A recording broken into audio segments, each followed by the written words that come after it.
You know, I learned when I was a kid, about 25 or so, that almost everything that I said was one form of lie or another. So much of what I was doing was false. I was trying to understand why people did terrible things. Nietzsche said that you could tell much about a man's character by how much truth he could tolerate, which is very interesting. You know, there's an idea in the great Western tradition that the truth is the way and the path of life, and that no one comes to the Father except through the truth. And I believe that to be the case, because I don't think that you can manifest who you are without the truth. And so I think it's literally and metaphorically truth, that the pathway to who you could be if you were completely who you were is through the truth. And so the truth does set you free, but the problem is that it destroys everything that isn't worthy in you as it sets you free, and that's a process of burning. And it's painful, because you cling to what you shouldn't be, partly out of pride and partly out of ignorance and partly out of laziness. And so then you encounter something true, and you all know this perfectly well, because when was the last time that you learned something important that wasn't a blow of some sort, you know? And so often you look back at your life and you think, oh God, I really learned something there. I wouldn't want to do that again, but it really changed my life. I mean, sometimes it can really destroy you, you know, an encounter with the truth, and you never really recover. But now and then something comes along and straightens you out, and a lot of you has to go. A lot of you has to burn away. And I suppose in some sense the idea is that everything about you that isn't worthy is to be put into the flames. That's another reason to be not so casual about claiming what you believe, because it isn't something that you undertake without due caution. You know, I learned when I was a kid that almost everything that I said was one form of lie or another. And I wasn't any worse, I would say, than the people that I was associating with, or any better. And the lies were manifold. You know, they were attempts to win arguments for the sake of winning the argument. That might be one. Attempts to indicate my intellectual prowess when there were competitions of that sort. Maybe just the sheer pleasure of engaging in an intellectual argument and winning. My inability to distinguish between ideas that I had read and incorporated because I had read, but hadn't realized that I hadn't yet earned the right to use, all of that. And, you know, I had this experience that lasted a long time. Well, I would say it's really never gone away. And I think this was the awakening of my conscience, essentially. This voice, for lack of a better word, made itself manifest inside me, and it said every time I said something that wasn't true, and that's usually what it said. That's not true. You don't believe that. I asked my psychology classes for many years in a row if they had an experience, that they had a voice in their head, let's say, it's a metaphor, or a feeling that communicated to them when they were about to do something wrong. And it was universally the case that people agreed with one of those statements or another. And the other thing I would ask is, well, do you always listen to it? And of course the answer to that was definitely no. Well, you know, I learned that so much of what I was doing was false. And I think I learned this, there was a reason that this came to me so clearly. I was trying to understand why people did terrible things. And I was really concentrating on the terrible, terrible things that people do. And I was interested in Auschwitz, for example, and not as a political phenomenon, but as a psychological phenomenon. I was curious about how you could be an Auschwitz guard. And I wasn't really curious about how you could be one, because, well, you could be one, of course. I was more curious about how I could be one, being such a good person as I thought I was. But I also knew that many people did many terrible things during the 20th century, and the idea that I was somehow better than them, or that I should assume a priori that I was better than them, and that I wouldn't have made the same choices or worse had I been in the same situation, was a very, very, very dangerous supposition. And that we really needed to understand why it happened, and that perhaps we could go deep enough in that understanding so that you could stop it. Because if you understand a problem, maybe you can solve it. And at least in part, I came to believe that the problem was, as Solzhenitsyn said, that the problem is that the line between good and evil runs down every human heart. And I was reading Jung at the same time, and he believed that the human soul was a tree whose roots grew all the way to hell, and believed also that in the full investigation of the shadow, which was the dark side of the human psyche, was that it was bottomless, essentially, that it was like an experience of hell. And that also struck me as true. And that the way to stop those sorts of things from happening was to stop yourself from being the sort of person who would do it, who would even start to do it. Because the other thing you learn when you learn about atrocities of that sort, for me it was a matter of understanding that the way to stop such things from happening, the way to remember properly, is to understand that you could do it, that you could do those terrible things, because the people who did them were like you. And that the way out of that is to stop being like that. And the way you stop being like that is by ceasing to tell yourself lies that you don't believe in, and that you shouldn't act out. And and that's made a huge difference in my life, for better or for worse. I mean, it was a very uncanny experience, I would say, because it's very discombobulating to experience yourself as fragmented enough so that much of what you do and say is actually false. It's a lot of work to clean that up, a lot. But the consequences are, in principle, worthwhile. And so that was part of what drove me towards clinical psychology, say, and away from political science and law and from politics in general, because I started to believe that, and I think this is the great Western idea, the proper route forward for the redemption of the individual and for mankind as a whole is as a consequence of the redemption of each individual. And I truly believe that. And I believe that that occurs as a consequence of adherence to the truth and courage in the face of being. That's rule one, right? To stand up straight with your shoulders back, is to take on the onslaught and to enter the contentious ring, and to do more than your best, because your best isn't enough, because your best isn't as good as you could be. You have to push yourself past that. And that's, as far as I can tell, where you find what you need in life. You find the meaning that sustains you in life, and you find the patterns of action that redeem the world, both at the same time. I mean, life is a very difficult business.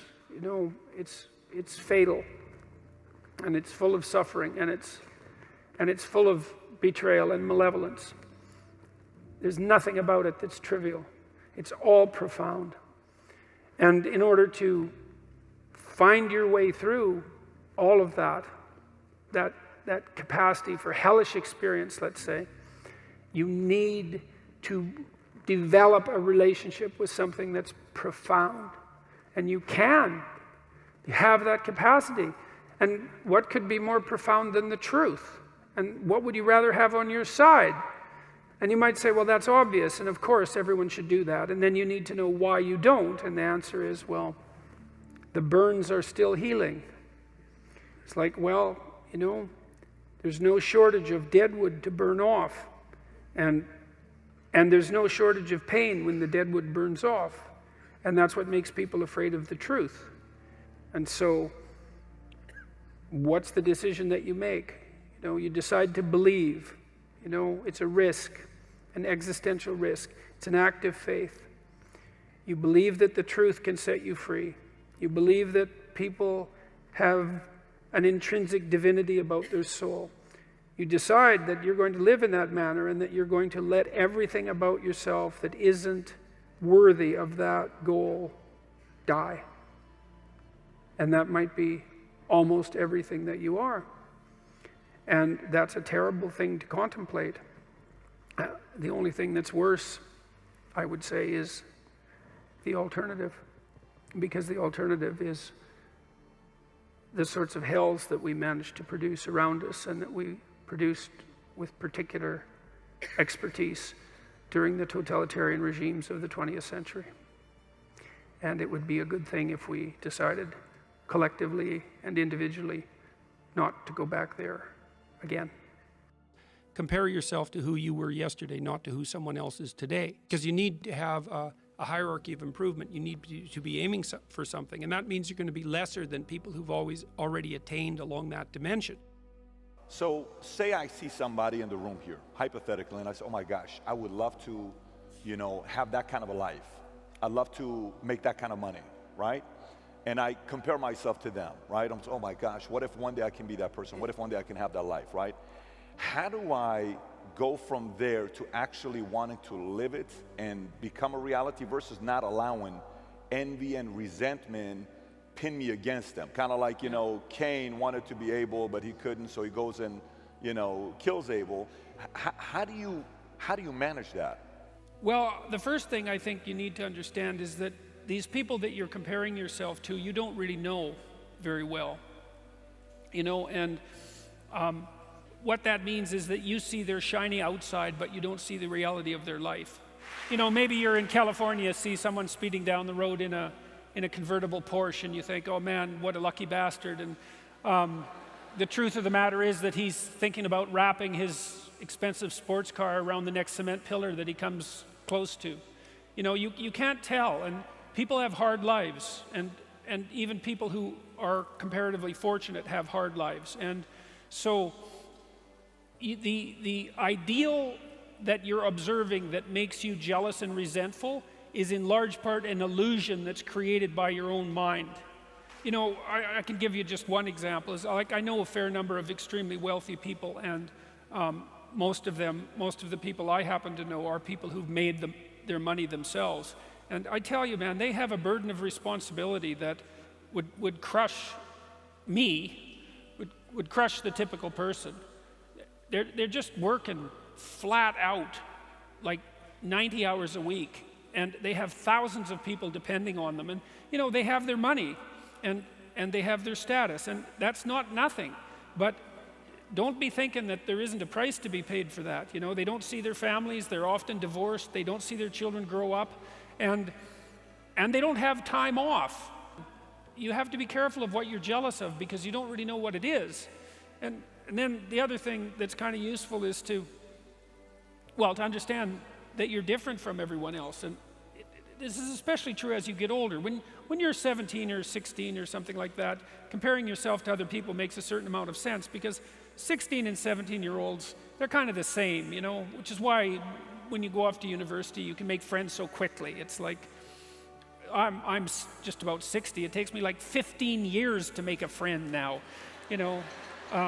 as opposed to the 2 months that it took when I was 17. You're quite different from other people, and you shouldn't be comparing yourself to them, because they're not like you. They don't have your family. They don't have your temperament. They don't have your troubles. They don't have your abilities. The only person that has those is you. Even if things are going really well for you now, there's going to be a time in the future where things are rough. You're going to be ill, family member's going to be ill, a dream is going to fall apart, you're going to be uncertain about your employment status. Like the flood is coming, right? The apocalypse is coming. It's always the case in life. So the question is, who should you defeat in the final analysis? And the answer is, you should defeat your former self. You should be constantly trying to do that. And you're the right control for yourself too, because you're the one who's had all your advantages and disadvantages. And so if you want to compete fairly with someone, then you should be competing with you. If you're improving yourself, then what you are doing is competing with your lesser self. And then you might also ask, well, what is that lesser self? And that lesser self would be resentful and bitter and aggressive and vengeance-seeking and all of those things that go along with having a negative moral character. And those are things that interfere with your ability to progress as you move forward through life. So it's very necessary to understand that this is why, I've been stressing this idea of personal responsibility. It's like, well, personal responsibility is to compete with yourself, is to be slightly better than yourself the next day. Yes. And it better in some way that you can actually manage. And that's humility. Like, well, I'm a flawed person. I've got all my problems. Could I be as good as person X? It's like not the right question. The right question is, could you be slightly better tomorrow than your currently flawed self? And the answer to that is, if you have enough humility to set the bar properly low, then you could be better tomorrow than you are today. And you might say, well, what's the right way of being in the world, if there is such a thing? And it's not acting according to a set of rules. It's attempting continually to transcend the flawed thing that you currently are. And what's so interesting about that is that the meaning in life is to be found in that pursuit. So I've been laying that out in these discussions too, because I say, well, the fundamental issue is that life is tragic and difficult, very tragic and difficult for everyone. And it's also tainted by malevolence, because no matter how things are tragic and difficult, but there's always some stupid thing that you could do or someone else could do that could make it even worse than it has to be. And so that's life. And you need an antidote to that, because that can embitter you. Constant contact with that. Just the tragedy, but the tragedy combined with betrayal and malevolence, that makes it even worse, especially if it's self-induced. Okay, so you need something to set against that so you don't get bitter and resentful. Well, what do you set against that? Doing something worthwhile, by your own definition, say. You need some reason to get the hell out of bed on a terrible day because you've got something good to do. Well, what's the best thing you can do? Transcend your current wretched and miserable self. There's meaning to be found in that, and that's meaning that's associated with responsibility. One of the things that I've been trying to lay out clearly is that life is hard. It's tainted by malevolence and betrayal. That can make you bitter. You need a meaning to offset that. Where's the meaning to be found? Not in rights, not in impulsive pleasure, but in responsibility. You take responsibility for yourself, so you take care of yourself. If you're good at it, you have some excess left over to take care of your damn family. If you're good at both of those, then you have some excess left over to take care of your community. Those are heavy burdens. You pick up the burdens, you find that's meaningful. The best way to pick up the burden is to continually improve yourself, and that's where the meaning is to be found. And so that meaning is in the continual self-transcendence. That's letting your old self die and the new self be reborn. And you have to be prepared for it. And the question is how to prepare for it. And the answer to that is to find a way of being that works even under the direst of circumstances. You've got the possibility to slowly raise yourself out of the mire. You've got the possibility to do just what the fighter does when he's defeated, which is to say, well, regardless of the circumstances that might have led to my defeat, like even if there were errors on the part of the referee, this is no time to whine about it. This is a time to take stock of what I did wrong so that I could improve it into the future. And that's the right attitude. The point is, your best strategic position is, how am I insufficient and how can I rectify that? That's what you've got. And the thing is, you are insufficient and you could rectify it. Both of those are within your grasp if you aim low enough. And I don't mean don't aim, and I don't mean don't aim up. But you have to accept the fact that you can set yourself a goal that you can attain, and there's not going to be much glory in it to begin with. Because if you're not in very good shape, the goal that you could attain tomorrow isn't very glorious. But it's a hell of a lot better than nothing, and it beats the hell out of bitterness, and it's way better than blaming someone else. It's way less dangerous. And you could do it. And what's cool about it, it's one step on a very long journey.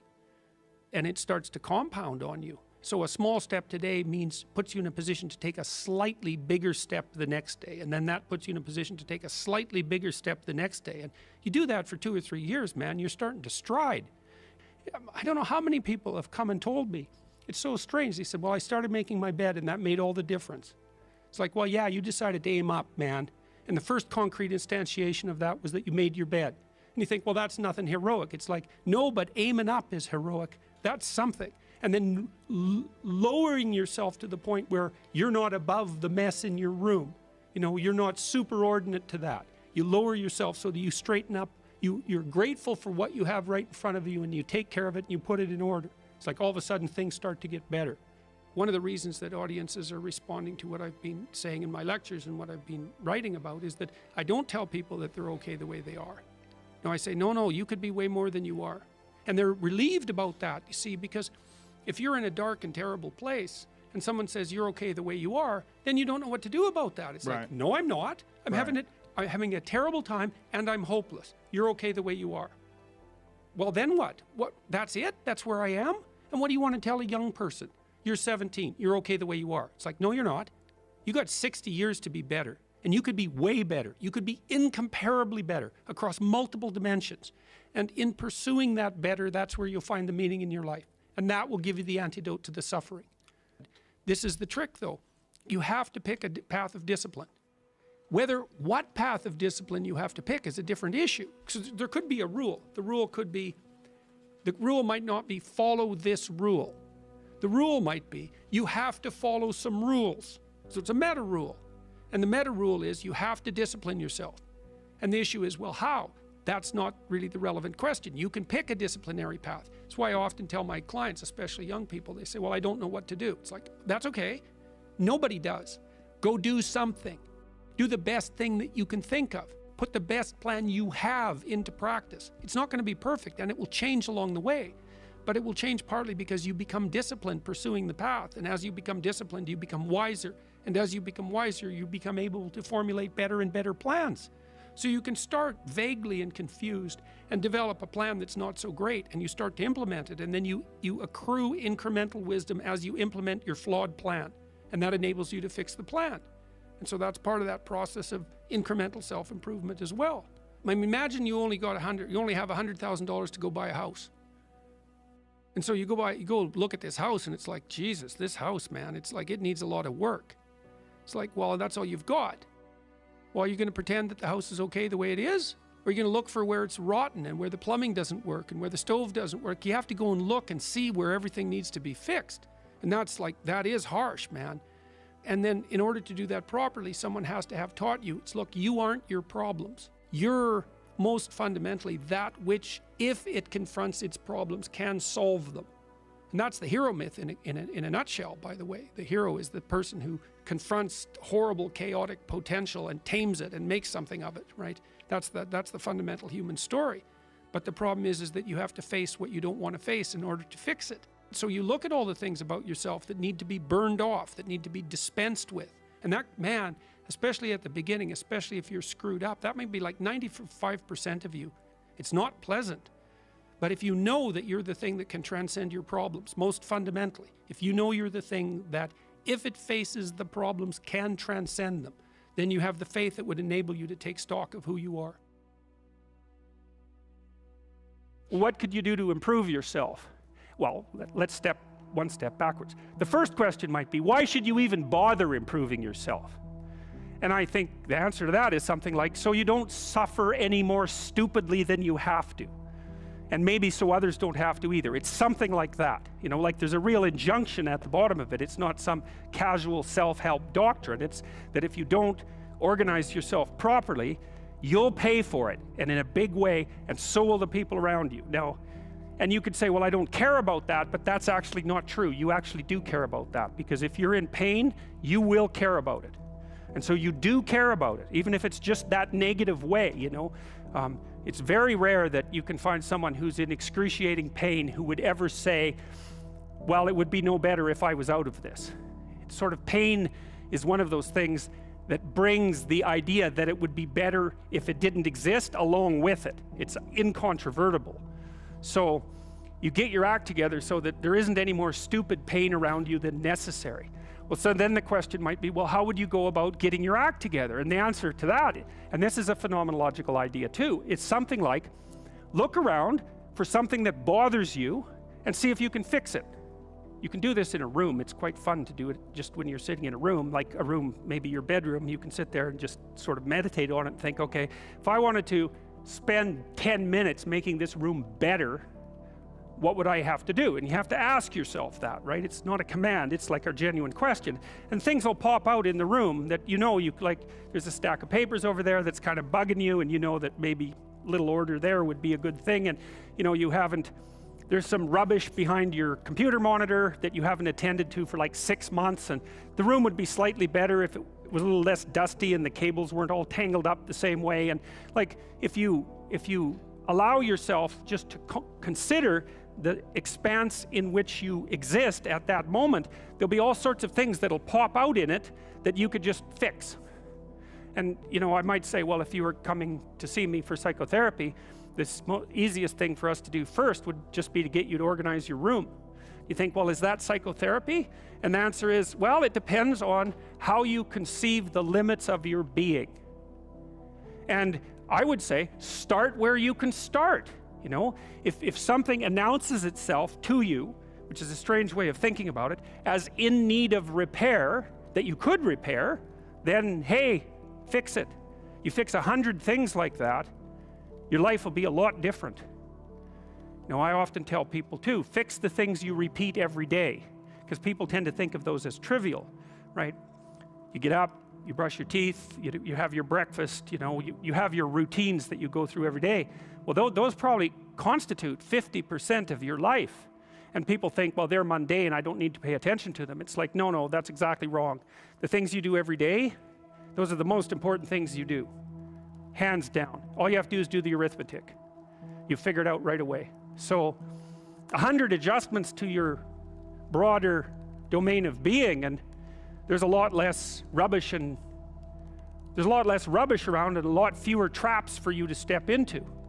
And so that's in keeping with Jung's idea about erasing once you've got your mind and your emotions together, and once you're acting that out, then you can extend what you're willing to consider yourself and start fixing up the things that are part of your broader extent. Now, sometimes you don't know how to do that. So you might say, imagine you're walking down Bloor Street and there's this guy who's like alcoholic and schizophrenic and has been on the streets for 10 years. He sort of stumbled towards you and, you know, incoherently mutters something. That's a problem. And it would be good if you could fix it, but you haven't got a clue about how to fix that. You just walk around that and go find something that you could fix, because if you muck about in that, not only is it unlikely that you'll help that person, it's very likely that you'll get hurt yourself. So, you know, just because while you're experiencing things announce themselves as in need of repair doesn't mean that it's you right then and there that should repair them. You have to have some humility. You know, you don't walk up to a helicopter that isn't working and just start tinkering away with it. You have to stay within your domain of competence. But most of the time, if people look at their lives, you know, it's a very interesting thing to do. I like the idea of the room, because you can do that at the drop of a hat. You know, you go back to where you live and sit down and think, okay, I'm going to make this place better for half an hour. What should I do? And you have to ask, and things will just pop up like mad. And it's partly because your mind is a very strange thing. As soon as you give it a name, a genuine aim, it'll reconfigure the world in keeping with that aim. That's actually how you see to begin with.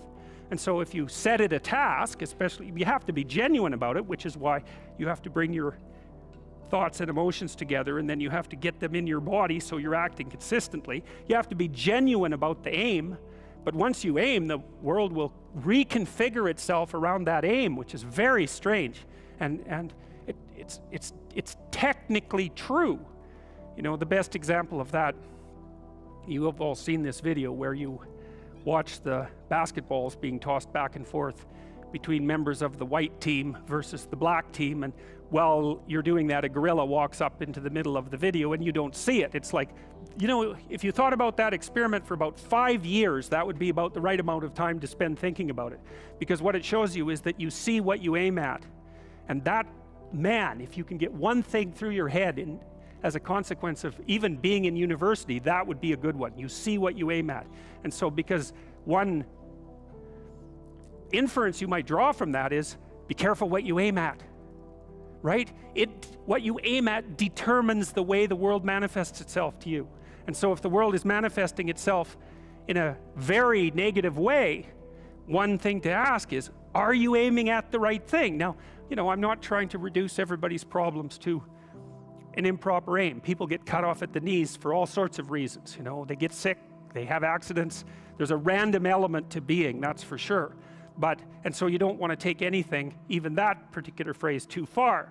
You want to bind it with the fact that random things do happen to people, but it's still a great thing to ask. What's the difference between the successful and the unsuccessful? The successful sacrifice. Things get better as the successful practice their sacrifices. The questions become increasingly precise and simultaneously broader. What's the greatest possible sacrifice for the greatest possible good? And the answers become increasingly deeper and profound. You can conjure up a representation of yourself. You can conjure up a variety of potential representations of yourself in the future. You can lay out how those future representations of yourself are likely to prevail or fail. You can cull the potential yous in the future that will fail, and then you can embody the ones that will succeed. You do that while simultaneously conjuring up a representation of your current state and determining for yourself, because of your undue suffering, which elements of your pathetic being need to be given up so that you can move forward into that future. And the goal, what is it that you're aiming at with that work and that sacrifice? That's the ultimate question. It's the question I was trying to address in that writing. What is it that you're trying to do? Well, you're trying to improve the future. We believe that the future can be improved. We believe that it can be improved as a consequence of our sacrificial work. And so, once again, what are the limitations? What are the limits to that? What are the necessary limits to that? I would say we don't know. I would say as well that that's actually something that the entire corpus of biblical stories is trying desperately to articulate, to figure out and articulate, right? We conjured up this remarkable idea. The future exists. We can see it even though it's only potential. We can adjust our behavior in the present in order to maximize our probability of success in the future. How best to do that? Well, the idea is something like, don't hesitate to offer the ultimate sacrifice if you want the future to turn out ultimately well. Now, obviously, that idea is clothed in metaphysical speculation and religious imagery, but it still remains an intensely practical issue, right? What is it that you could contract for, let's say, if you were willing to give up everything about you that's weak and unworthy? Then you were talking about negotiation, right? And you said, well, you said something like, don't people who feel good about themselves, aren't they able to negotiate better? And negotiation is actually a practical issue to some degree. Like, the first thing is that you have to figure out what you want. Because you were saying, well, it's not merely rational. It's like, yeah, that's for sure. You have to bargain from a position of authority, let's say, not power. Authority is a better word. But you don't have authority unless you know what you're talking about, and unless you can bring, and you can't say no unless you've set yourself up with alternatives. So when you go to your boss and you negotiate for a raise, you need to have the sort of CV that enables you to go find another job. And you have to have your CV prepared, and you have to have looked for another job, and you have to be able to get one. Because then you can go in there and say, I'm not as productive as I could be at my current level of remuneration. It's not reflective of what I'm able to do, and I want this, and this is what will happen. If you give me this, this will be the good things that will happen, and what do you think of that? And the person is going to know, even by the way that you hold yourself while you're having the discussion, whether or not you're someone with options. And you can't fake that. Well, you can, but it's not helpful. Like, it just doesn't work for very many iterations. You have to, it's not rational. You're preparing yourself for battle. That's what you're doing. And you can't be weak when you prepare yourself for battle. Because if the person says, no, I'm not giving you a raise, which is exactly what they should say, because what are they going to do? Just like sprinkle the money around? You need to be able to say, okay then, there will be consequences that you don't like. And that's what it means to say no to someone. No means, if you continue to push this, things will happen that you don't like. Now, in that case, it'll be, I'll depart and take my talents with me. And if they don't care, well, then you're in the wrong business, or you don't have any talents to begin with, right? Which is, so, in order to negotiate properly, you have to put yourself in a position where you can push back as hard as you're going to be pushed on. And that means you have to open up your space of available options, because otherwise the person says no and that's it, you're done. Well, you'll lose then. It's as straightforward as that. Now, with regards to the self-esteem part is practice on small things.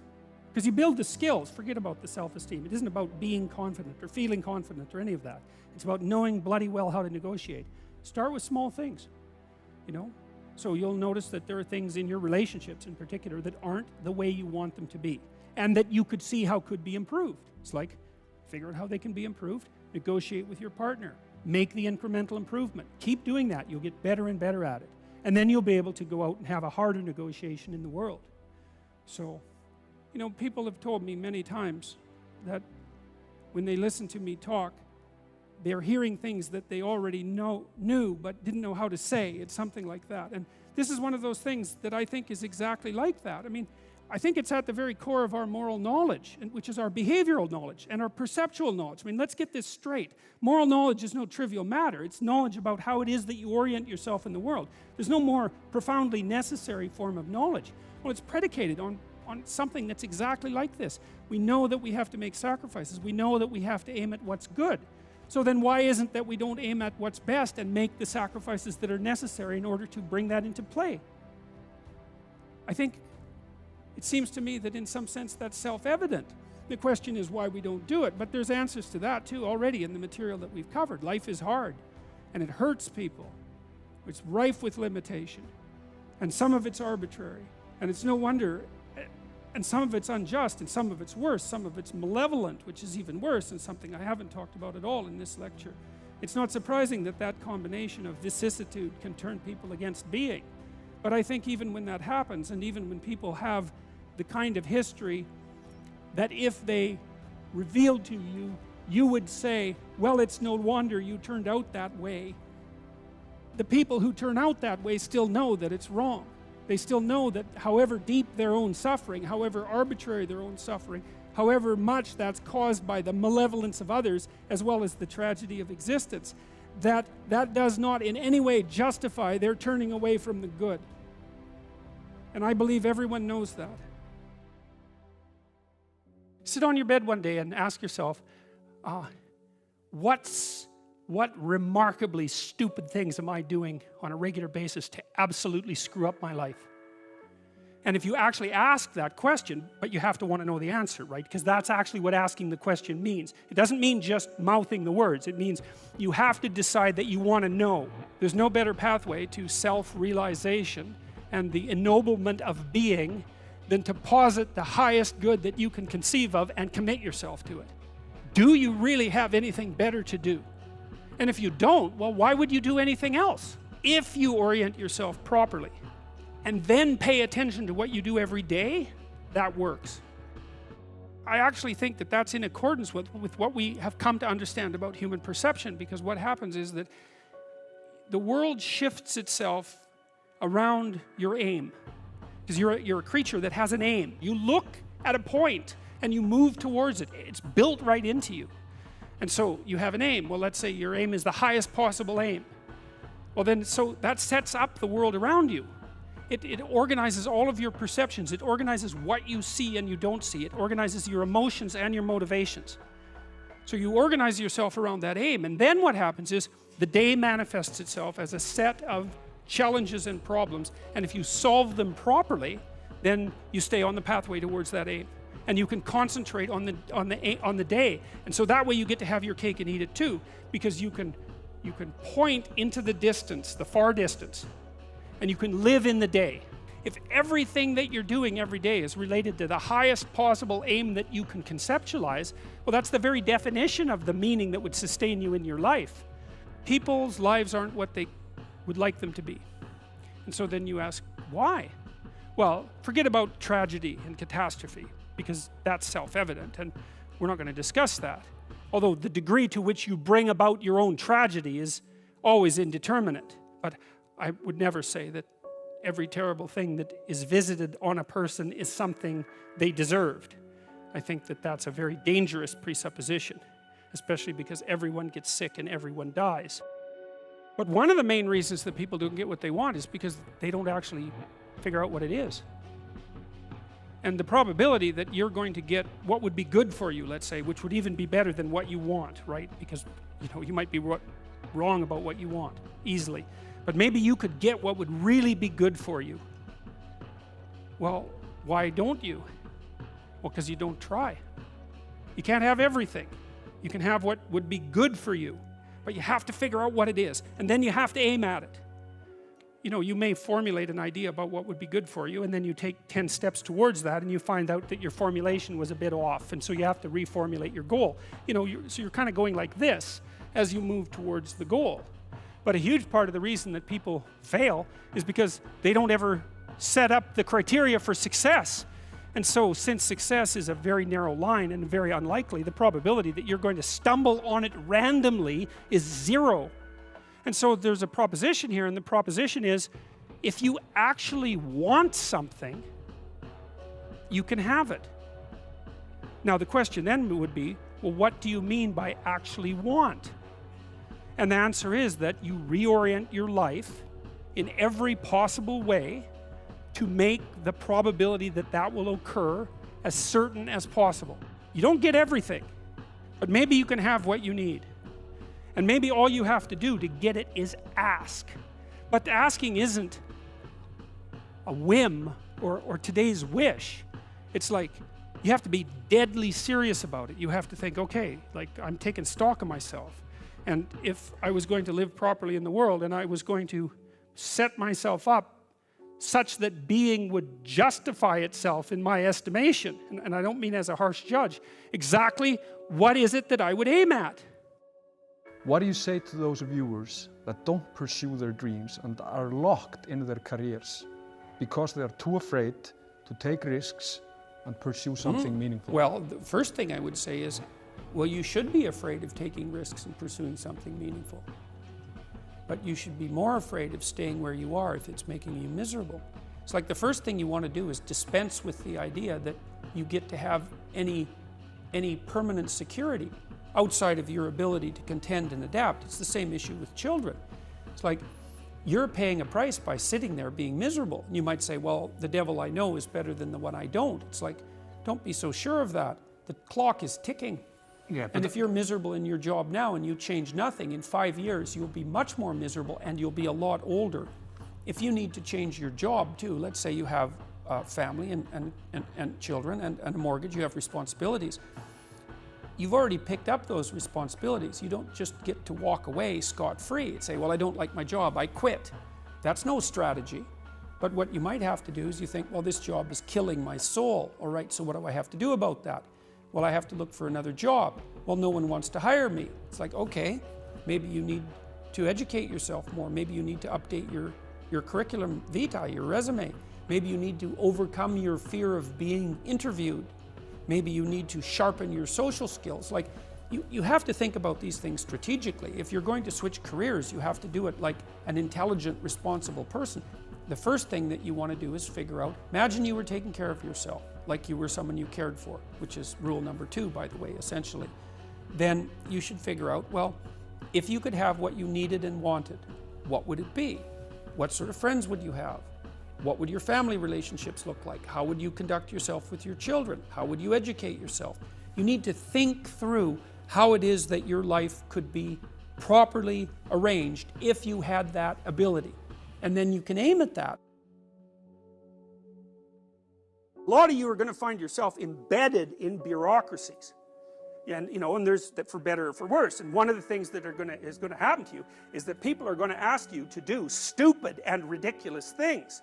And the fact that they're asking you to do stupid and ridiculous things is going to do 2 things, 3 things to you. One is it'll warp you so that you'll pretend that you agree with it, and then eventually you will, and like good so much for your soul. And then the other thing is that it'll demotivate you because you'll think, why should I be like slaving away at this job when I'm being pecked to death by morons with stupid rules?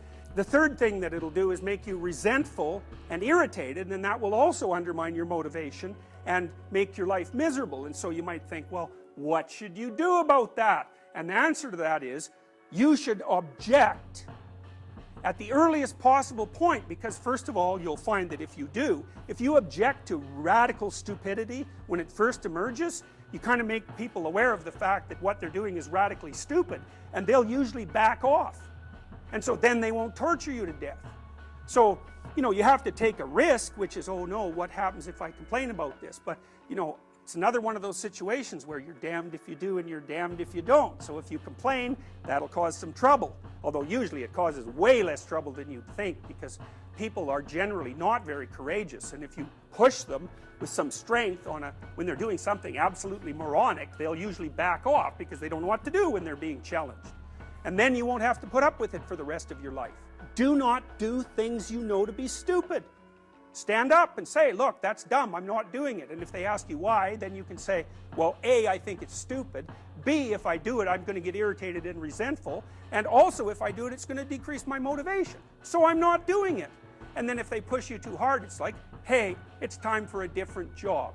And that might be the best thing that ever happened to you, because if the structure you're in is going in that direction, and you can't stop it, it's like, get the hell out of there and find something else. So it's not that hard to find a job when you already have a job. That's another thing to keep in mind too. You know, whenever you're working, and you will be, especially in the world of today where jobs are relatively uncertain, you should always have an escape route planned. And it should be active, because if you don't have an escape route and you can't get away, you can't say no. And if you can't say no, you can't bargain, and if you can't bargain, you're a slave. So that's how the world is set out at the moment. It's probably always been like that, but it's something that you really need to know, because you got to watch. If your being is objecting to something that someone is forcing you to do, maybe you're right. Maybe you shouldn't be doing it. And lots of people end up living meaningless lives. You know, if you take people, and I've told you this, and you expose them voluntarily to things that they are avoiding and are afraid of, you know, that they know they need to overcome in order to meet their goals, their self-defined goals. If you can teach people to stand up in the face of the things they're afraid of, they get stronger. And you don't know what the upper limits to that are, because you might ask yourself, like, if for 10 years, if you didn't avoid doing what you knew you needed to do, by your own definitions, right, within the value structure that you've created, to the degree that you've done that, what would you be like? Well, you know, there are remarkable people who come into the world from time to time, and there are people who do find out over decades-long periods what they could be like if they were who they were, if they spoke their being forward. And they get stronger and stronger and stronger, and we don't know the limits to that. We do not know the limits to that. And so you could say, well, in part, perhaps the reason that you're suffering unbearably can be left at your feet, because you're not everything you could be, and you know it. And of course, that's a terrible thing to admit, and it's a terrible thing to consider, but there's real promise in it, right? Because it means that perhaps there's another way that you could look at the world, and another way that you could act in the world, so what it would reflect back to you would be much better than what it reflects back to you now. My experience is with people that we're probably running at about 51% of our capacity. I mean, you can think about this yourselves, how many hours a day you waste, or how many hours a week you waste, and the classic answer is something like 4 to 6 hours a day. You know, inefficient studying, watching things on YouTube that not only do you not want to watch, that you don't even care about, that make you feel horrible about watching after you're done. That's probably 4 hours right there. You know, you think, well, that's 25 hours a week, it's 100 hours a month, that's 2.5 full work weeks, it's half a year of work weeks per year. And if your time is worth $20 an hour, which is a radical underestimate, it's probably more like 50 if you think about it in terms of deferred wages. If you're wasting 20 hours a week, you're wasting $50,000 a year. And you are doing that right now. And it's because you're young, wasting $50,000 a year is a way bigger catastrophe than it would be for me to waste it, because I'm not going to last nearly as long. And so if your life isn't everything it could be, you could ask yourself, well, what would happen if you just stopped wasting the opportunities that are in front of you? You'd be, who knows how much more efficient? 10 times more efficient, 20 times more efficient. That's the Pareto distribution. You have no idea how efficient people get. It's off the charts. Well, and if we all got our act together collectively and stopped making things worse, because that's another thing people do all the time, not only do they not do what they should to make things better, they actively attempt to make things worse because they're spiteful or resentful or arrogant or deceitful or homicidal or genocidal or all of those things all bundled together in an absolutely pathological package. If people stopped really, really trying just to make things worse, we have no idea how much better they would get just because of that. So there's this weird dynamic that's part of the existential system of ideas between human vulnerability, social judgment, both of which are major causes of suffering, and the failure of individuals to adopt the responsibility that they know they should adopt. And that's the thing that's interesting too, is that, you know, there's this idea that people have a conscience. And you know what the conscience is.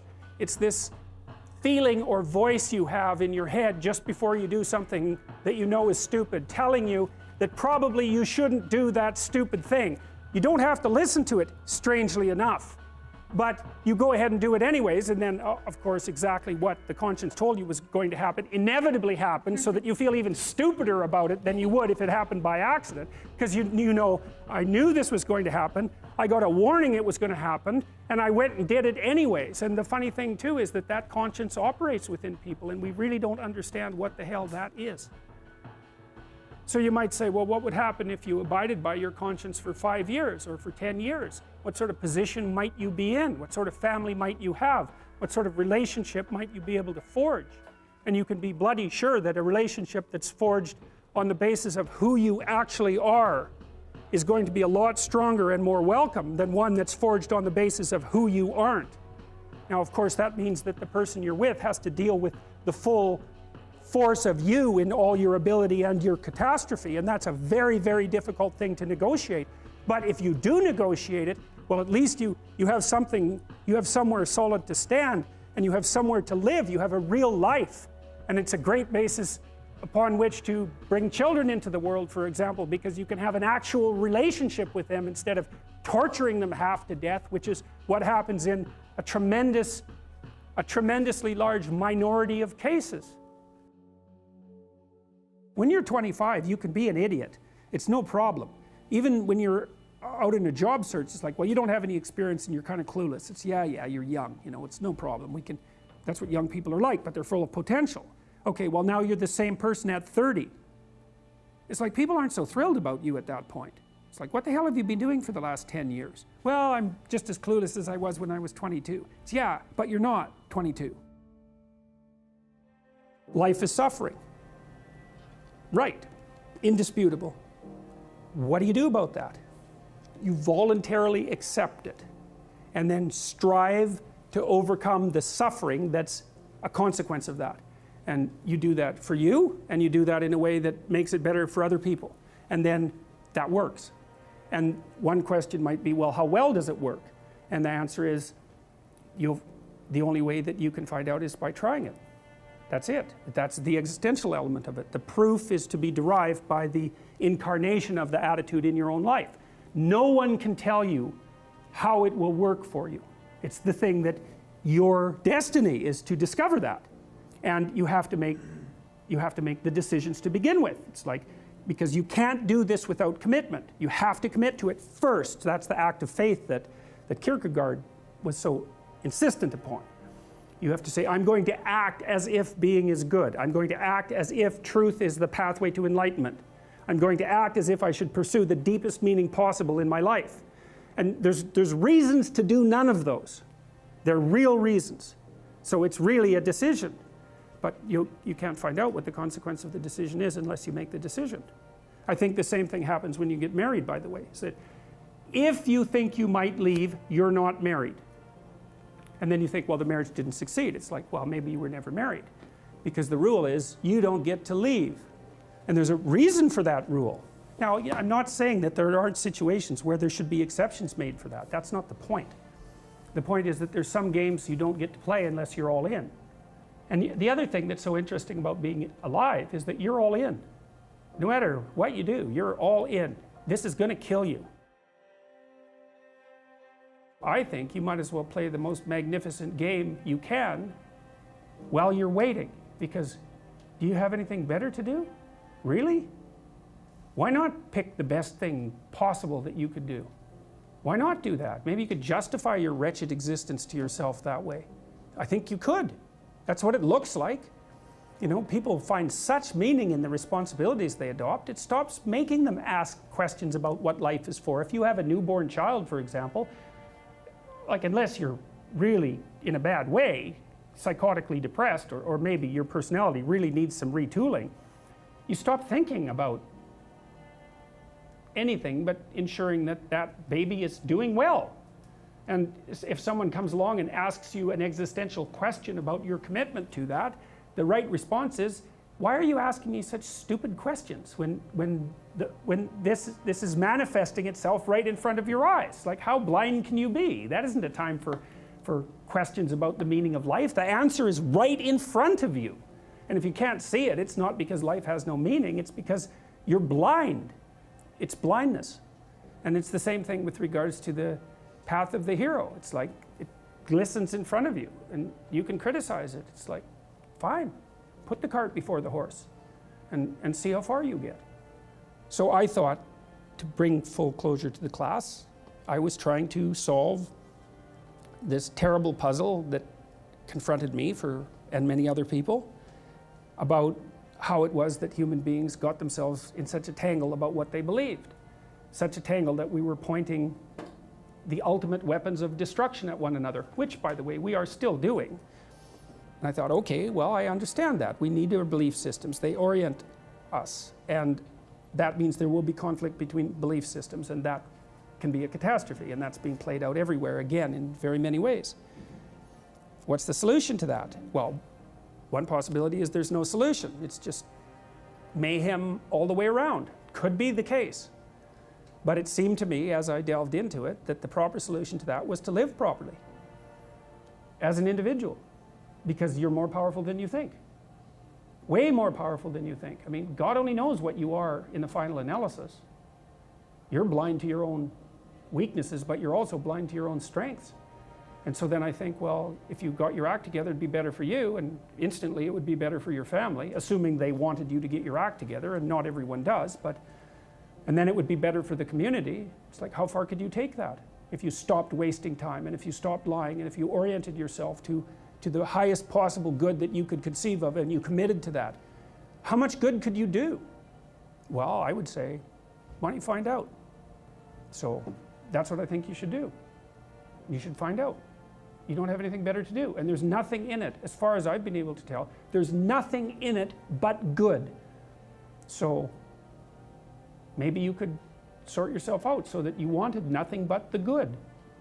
And then maybe you could help make that manifest in the world. And maybe we wouldn't have all these terrible problems then. At least we'd have fewer of them, and that would be a start. So the answer to the problem of humanity is the integrity of the individual. That's the answer. So, and states that are predicated on that realization are healthy. So, and states that aren't are doomed to stagnation and catastrophic collapse. And personalities that are predicated on self-tyranny and the tyranny of others are doomed to collapse. And then you think, well, what's the barrier? And the barrier is, are you willing to accept the responsibility? And part of the answer to that is, reduce the damn responsibility until it's tolerable. You don't have to fix everything at once. You could just start by fixing the things that you could fix. You could do it with even less self-sacrifice. You could start by fixing only the things that you want to fix. So do it. See what happens. That's what you should have been taught in university right from the beginning. It's like, aim at the highest good. Tool yourself into something that can attain it. And go out there and manifest it in the world. Everything that comes your way will be a blessing. And so all you have to do is give up your resentment and your hatred. I know that's a hard thing to give up because you have plenty of reason for it. That's probably a good place to stop. Sacrifice. You get to pick your damn sacrifice. That's all. You don't get to not make one. You're sacrificial whether you want to be or not. That's a good thing to know as well. This is the Peter Pan story, roughly speaking.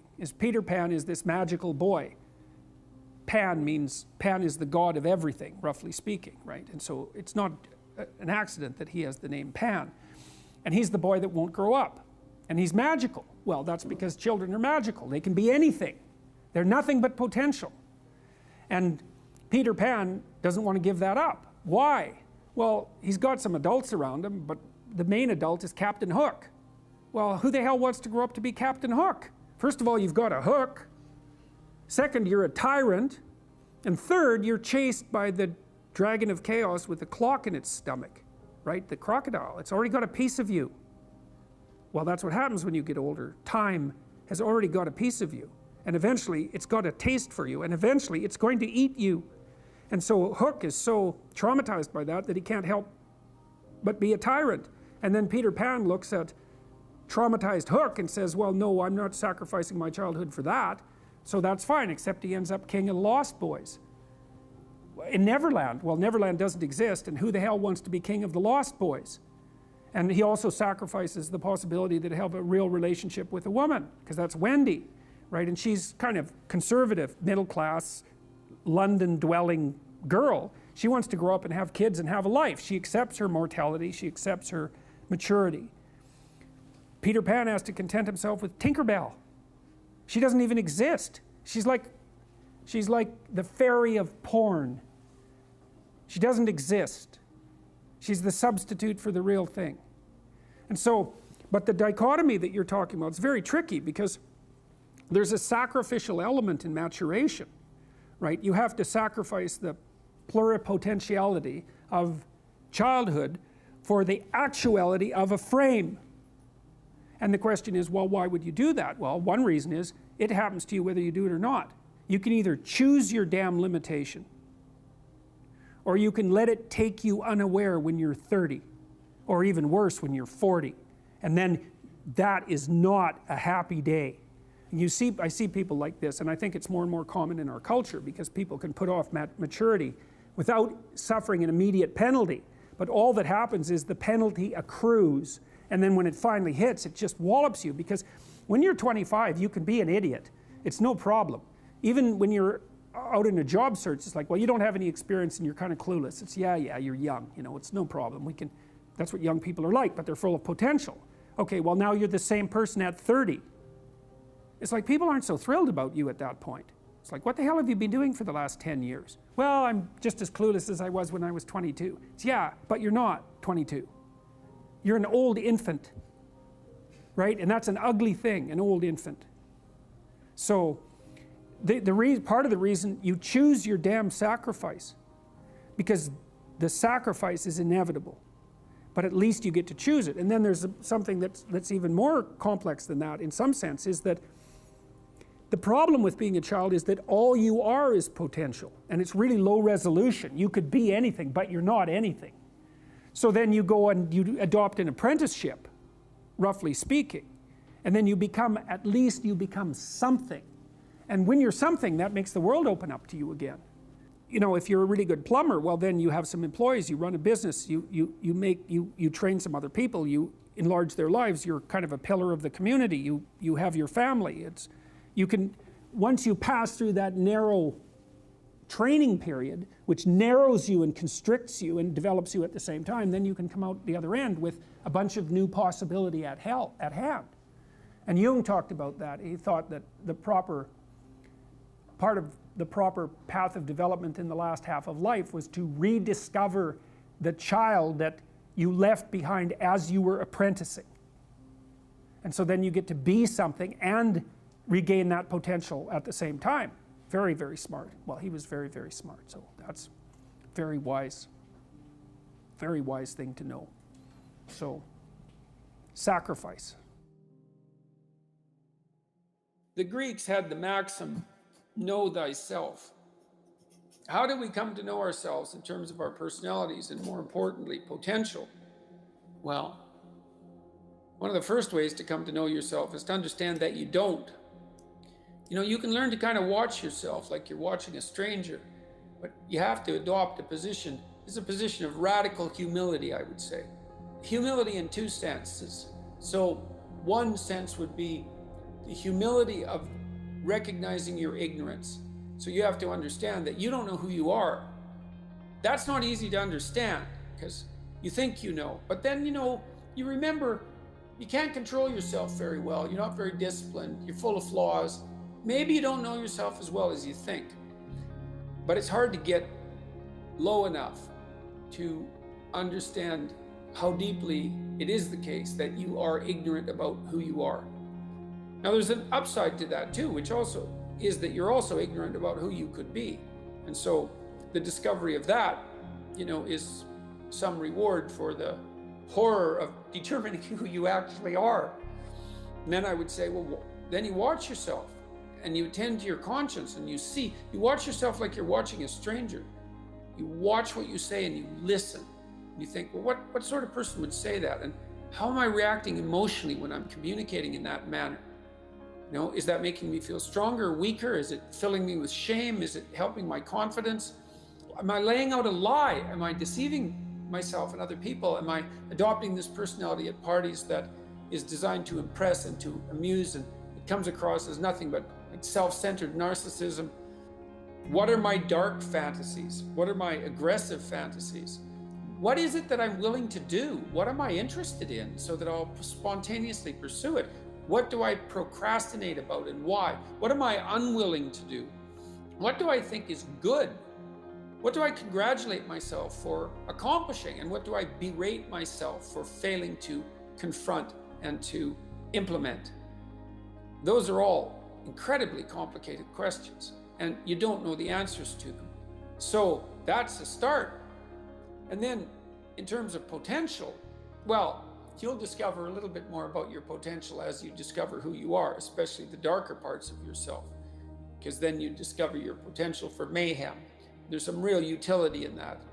It's actually something that strengthens you, because the first thing that a realization like that can in fact produce is the ambition to incorporate that dangerousness into a higher order personality. And that can make you implacable.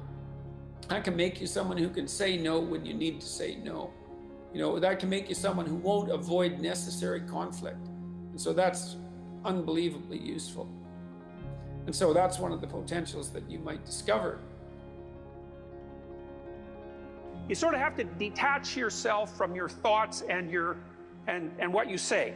So you got to you start by assuming that what you say and what you think is not necessarily you. And of course that's just the case, because a lot of what you think, in fact, most of what you think and most of what you say are the opinions of other people. They're things you've read or things people have told you, and that's a benefit in some ways, because you get all those thoughts that other people have spent a long time formulating, but it's a disadvantage in that it's not exactly you. Okay, so you detach yourself from that. You're no longer your thoughts or the things that you say, or maybe you're no longer all of them. And now what you're going to try to find out is which of your thoughts and things that you say are you, and maybe so you can not utilize the rest, or maybe so that you can correct the rest, because they're not representative of yourself as an integrated being. They don't take everything into account. My sense has been that you can tell when you're saying something that's not authentic by feeling out whether or not it makes you weak or strong. Now, sometimes when you're conversing with people, you can say something that embarrasses yourself. Now, Nietzsche said, for example, everyone has perjured themselves at least once in the attempt to maintain their good name. Something like that. It's not an exact quote, but I've got the gist of it right. So maybe you're saying things to impress someone, or you're saying things to remain part of your political group or your social group or whatever, or maybe you have attributes, personal attributes that might be positive that you're ashamed of, and so you're not going to speak about them. So there's a falseness about your self-representation. Watch for 2 weeks and see. Make a rule that if you start to say something and it makes you feel weak, it's hard to describe exactly what that means. To me, what it means is that I can feel things coming apart sort of in my midsection, so I think it's an autonomic phenomena. And the subjective sense is of falsehood. It's like I've just stepped off the solid ground and onto something that doesn't support me well, and it feels like a self-betrayal. So that's existential inauthenticity. You can feel it right away. And then the rule is, shut up if that happens. Stop talking. And then feel around and see if you can find some words that you can say in that situation that don't produce that sensation. And so then you can check yourself. You can see. All you have to do is listen, like you would listen to someone else. And you have to feel, you think, do I actually believe that? Is that actually my thought? And really, I'll tell you, what you'll find is 95% of what you say has nothing to do with you. So it's quite shocking to do this, because you'll start to say something and you'll think, oh, that doesn't feel quite right. Like, it doesn't make me feel solid when I say it. There's something about that I'm subordinating myself to something or hiding in some way. It's very difficult to figure out exactly what you're doing, but you'll find out that almost everything that's abstractly represented, Carl Jung said, people don't have ideas. Ideas have people. And that's something to really think about, because then you want to watch and see what ideas there are floating around in your head and start to figure out where they came from, because it's highly probable that they're controlling you, just like a marionette is controlled by the puppeteer. It's very, very similar. The other thing you do to discover your potential is to, well, you challenge yourself. You know, it's like Rule 4 in my book, 12 Rules for Life, is compare yourself to who you were yesterday and not to who someone else is today. And that's kind of a good way to start this. It's like, well, take a bit of a look at yourself and think about what's not so good that you could improve, that you should improve by your own standards, and that you would improve, you know, and set yourself a little goal. You know, maybe you're not studying at all and you're at university, or maybe you're at work and you've got this stack of paper there, you know, and you haven't looked at that damn stack for like a month, and you know that you should be, and you're bothering yourself at night because you're avoiding that. You think, well, I've avoided that stack of paper completely for 1 month. I'm quite a coward when it comes to whatever snakes might be hidden in that stack of paper. How about tomorrow I just like put that stack of paper in front of me on my desk and I glance through it for 15 seconds. See if I can do that. It's like, well, you set yourself a goal of improvement. You know, it's a humble goal, because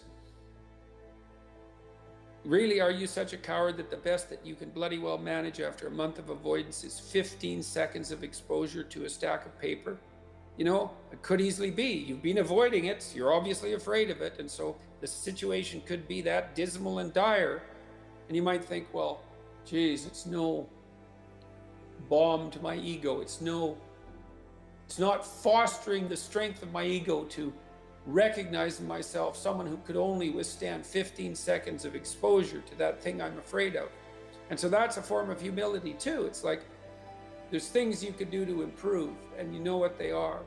And there's small steps that you could take, that you might take, that would put you in that direction. And then the question is, are you big enough to take those small steps? You know, are you capable of grappling with the fact that you're fundamentally flawed to the point where you have to break things down into almost childlike steps in order to manage them? And the answer to that is, yeah, you are. And that's the lot of, I don't know if it's a lot of everyone. Most people have things they avoid, you know, and they're afraid of. So I would say to some degree, it's the lot of everyone. People vary in the degree to which they've conquered that. And you do meet people from time to time who are extraordinarily disciplined. But most of the time they've got disciplined in exactly this manner. It's through slow incremental improvement. And then you challenge yourself. It's like, well, could I do this? That would be better. And you find out, and then you think, well, is there something slightly larger and more challenging that I could do that would be better? And you try it and you find out. And as you try it and you find out, generally you get better at it, and you can take on larger and larger challenges. You know, you take responsibility for yourself. That's part of standing up straight with your shoulders back. It's like, take on the world, man. Only at the level that you can manage. You know, when you're ignorant and biased and deeply flawed and immature, it's where everyone starts. You don't want to bite off more than you can chew, but it doesn't mean that you can't wrestle with part of reality. You know, some part that's small enough so that you have a good shot at victory. And to put yourself together, the first steps towards that is to allow yourself to be a fool, right? It's because you don't know what you're doing.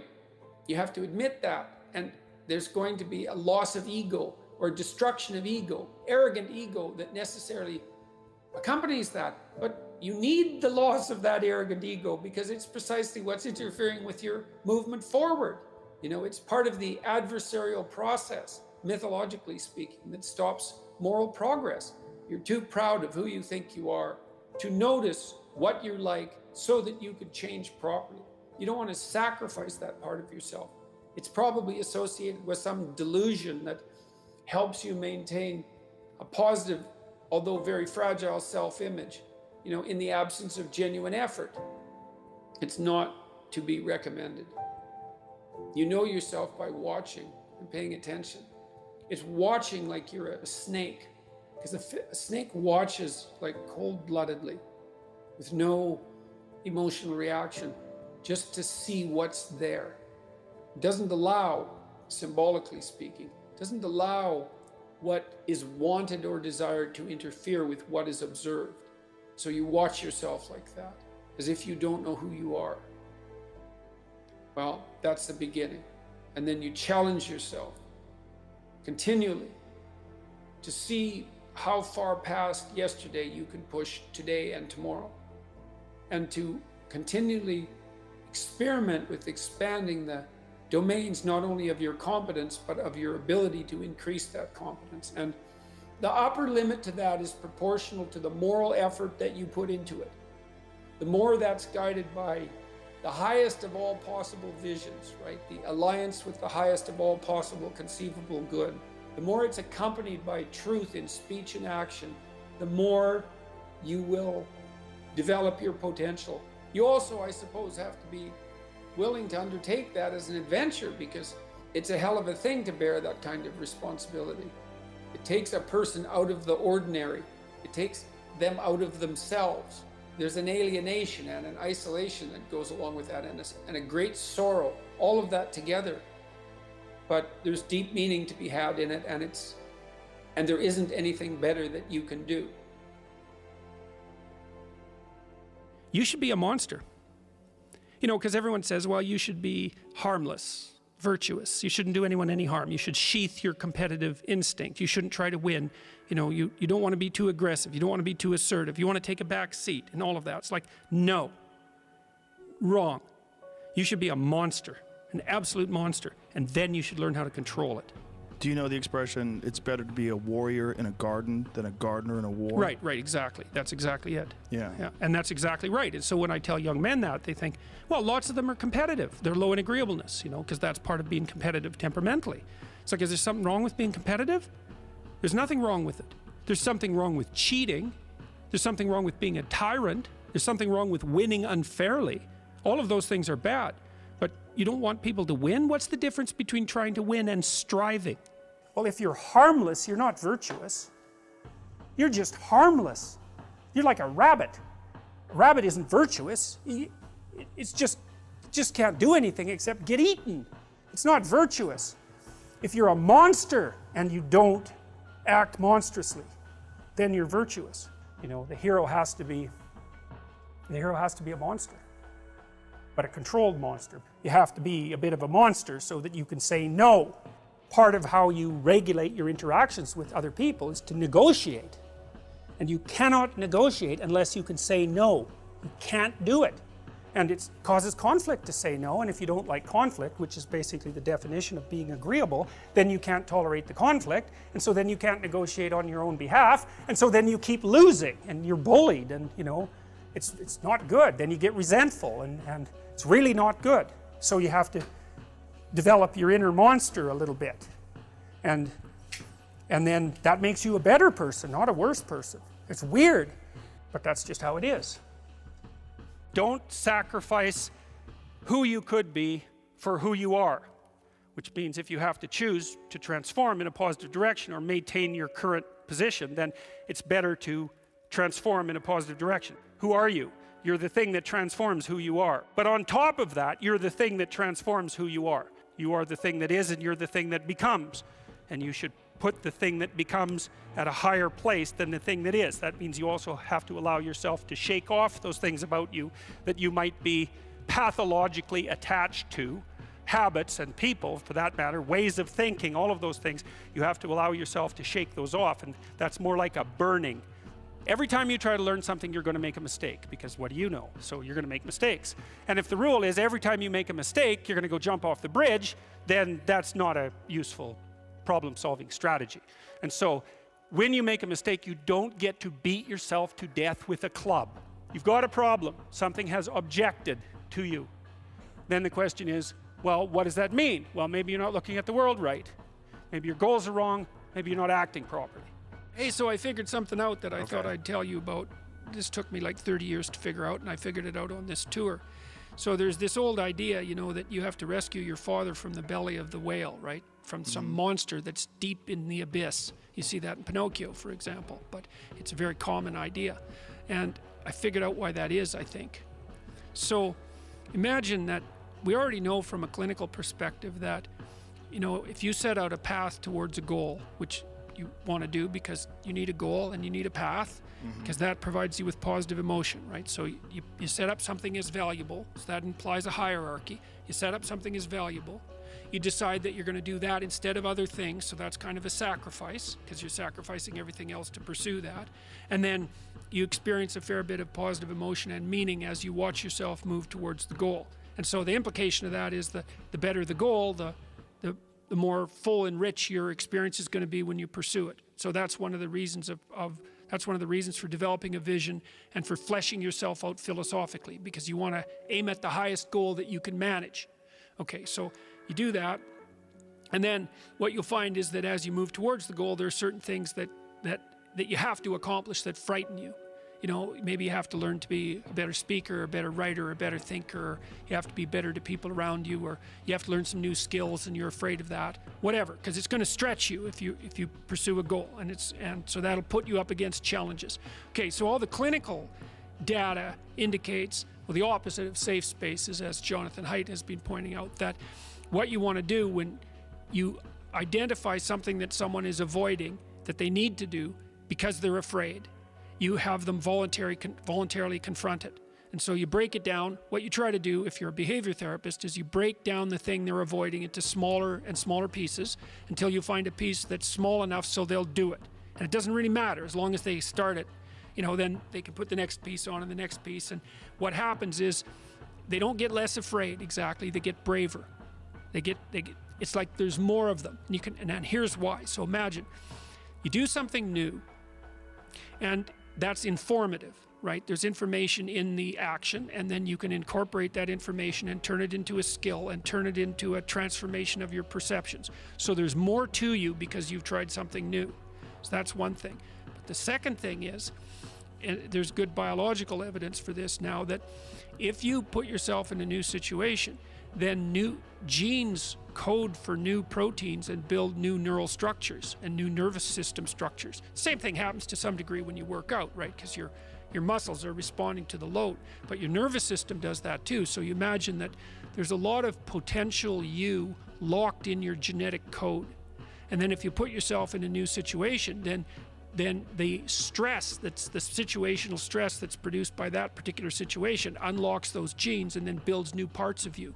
And so that's very cool, because who knows how much there is locked inside of you. Okay, so now here's the idea. So let's assume that scales as you take on heavier and heavier loads. That more and more of you get more and more informed because you're doing more and more difficult things, but more and more of you gets unlocked.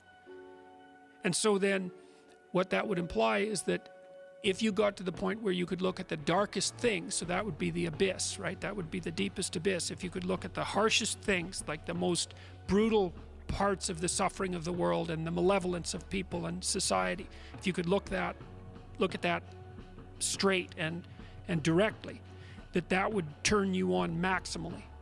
And so that's the idea of rescuing your father, because imagine that you're like the potential composite of all the ancestral wisdom that's locked inside of you biologically. But that's not going to come out at all unless you stress yourself, unless you challenge yourself. And the bigger the challenge you take on, the more that's going to turn on. And so that as you take on a broader and broader range of challenges and you push yourself harder, then more and more of what you could be turns on, and that's equivalent to transforming yourself into the ancestral father. Because you're like what would you call it? You're the consequence of all these living beings that have come before you, and that's all part of your biological potentiality. And then if you can push yourself, then all of that clicks on, and that turns you into who you could be. That's the re-representation of that positive ancestral father. So that's why you rescue your father from the belly of the beast. To what end should you devote your life? It's a good question. That's the question of the meaning of life. And you know, people need meaning in their lives because their lives are difficult. Maybe you think, no, life isn't that hard. It's like, well, not only is it that hard, it's even harder than you think. You're going to be tested, that's for sure. And if you have a sustaining meaning, then well, Nietzsche said himself, he who has a why can bear any how. Why would you look in the darkest places? Because in the darkest places you can find what still shines. If it can shine in the darkest places, then you know it's a real light. And so you look at the things you don't want to look at. You have to look at the things you don't want to look at. Well, why do meaningful things?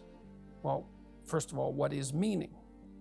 But then why do meaningful things? And the answer is, well, because life is suffering and malevolence. It's ineradicable at its core. It's like, that will take you out. Make no mistake about it. You need something you need to be armed with virtue in order for that not to turn into hell. Really, you really need that. And it isn't just your hell, that's bad enough. That can be really bad, especially when you're contributing to it, right? Because then not only are you suffering, but you know you're the agent that's producing the suffering. And then maybe that's not just for you, it's like you're taking out your family. If you're really good at it, you're taking out large swaths of your community. That's hell. It's like, and that's real. And no one with any sense and any experience has any doubt that that's real. And then they all can easily think of how, even though it's already bad, you could make it way worse. Everyone knows that. So what's the bulwark against that? Nobility of purpose. That's it. You have that, then you can, then you have something to set against the suffering and the malevolence. And it isn't optional. That's not optional. You cannot live without it. Not without meaning is not optional, right? Well, that's why it's such a deep instinct. Right. It's an instinct, meaning. It's the instinct of life. My life is meaningless. It's the spirit has gone out of you. It's like, well, and you know, modern people, it's part of this process of criticism. We've criticized the idea of meaning so much that we don't really believe in it anymore. It's like, well, that's fine. You can not believe it, but try living without it and see how far you get with that. You need a reason to get out of bed on a terrible day. Okay, what's that reason going to be? Well, let's think it through. You know people who can get out of bed on a terrible day. Do you admire them? Yes. What are those people like? Are they taking responsibility for themselves? Definitely. Do they have excess capacity so they're taking responsibility for other people? Yeah. Are they doing difficult things? Yes, obviously. The more you respect them, the more you also see that they're doing difficult things and doing them well. So what does that mean? Do some difficult things. Do them well. So pick up your goddamn burden and walk up the hill. So, yep, I get it. And people do get it. And it's not surprising because that's the alternative to hell. Accept the burdensome condition of suffering voluntarily and you transcend it. It's like you've got a problem with the world. Hey man, no wonder you have a problem with the world. Like the world is a pretty rough place and it could use some work. It's like, have you done all your work? If the answer to that is no, then I would say, put in order what you can put in order. It's like, well, you have a problem. Okay, what's the problem? What are its constituent elements? What are the smallest implementable steps that we could take to start to address the problem? Implement the best plan that you have at hand. That's it. You'll learn. It won't be the right plan. It doesn't matter. You'll learn, implementing that plan, you'll learn a whole bunch, and then the next plan you make will be better. Implement the best plan you have at hand. Imagine that you were in a bad relationship. And maybe you weren't that happy about it, but you know, it was better than no relationship at all. And then the person that you were in a relationship betrayed you. And maybe they did that because you actually weren't that happy with the relationship anyways. Maybe they did that because you were a little bit naive. Or maybe they did that because you were a little bit too easy to get along with and as a consequence a little bit on the boring side. And so when they first leave you, it's a catastrophe because your world falls apart.